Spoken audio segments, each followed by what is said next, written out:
নগদ অ্যাকাউন্ট থেকে টাকা রিচার্জ করবেন নগদ অ্যাপ ছাড়াই। তাহলে চলুন কথা না বাড়িয়ে শুরু করা যাক।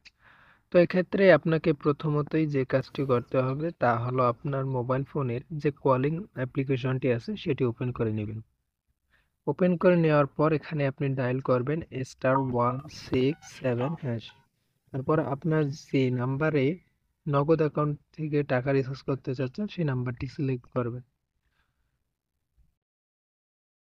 সিলেক্ট করার পর এখানে আপনি ৩ নাম্বারে দেখতে পাবেন মোবাইল রিচার্জ নামে একটি অপশন, তো সেইখানে ক্লিক করবেন।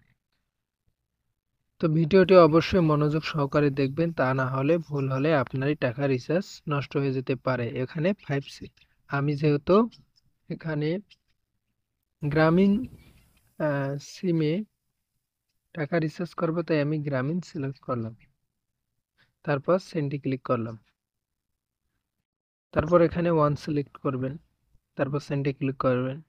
তারপর আপনার যে মোবাইল নাম্বারটা আছে সেটি দিয়ে দিবেন। আমি মোবাইল নাম্বারটা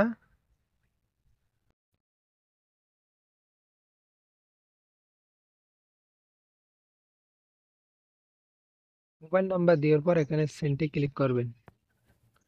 সেন্ডে ক্লিক করার পর এখানে আপনি কয় টাকা রিচার্জ করতে চাচ্ছেন সেটি দিয়ে দিবেন। আমি 20 টাকা রিচার্জ করবো, তাই আমি 20 টাকা লিখে দিয়ে সেন্ডে ক্লিক করে দিলাম।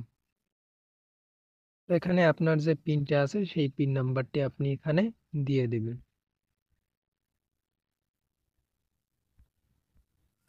তারপর সেন্ডে ক্লিক করবেন।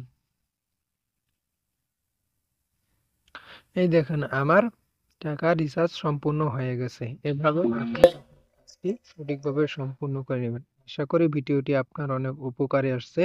তাই অবশ্যই ভিডিওটিতে লাইক, কমেন্ট এবং সাবস্ক্রাইব করে পাশে থাকবেন। Thank you very much.